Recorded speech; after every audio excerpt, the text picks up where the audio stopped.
এইবার দেখো ভাজা মশলাগুলো এর মধ্যে ছেড়ে দিলাম, ছেড়ে দিয়ে নাড়াচাড়া করবো।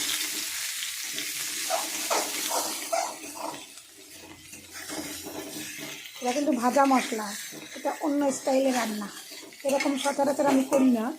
আজকে আমার খুব তাড়াতাড়ি রাতের বেলা চটজলদি রান্না। এই ভাজা মশলাটা আমার মা বেটে দিয়েছে।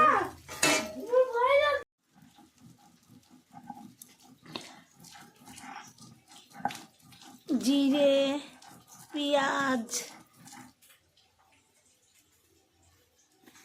রসুন, কাঁচা লঙ্কা ভেজে বেটে নিচ্ছি মশলাটা।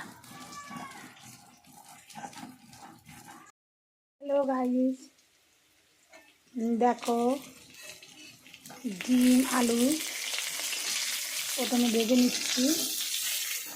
আগে ডিম দিয়েছি, তারপরে আলু দিয়েছি,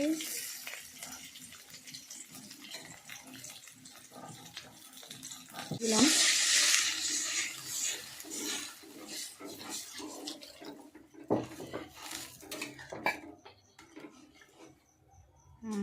জল ঢেলে দেওয়া হয়ে গেল।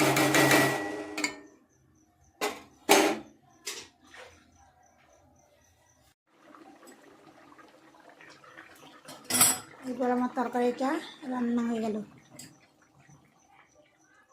এটা হচ্ছে ডিমের ঝোল।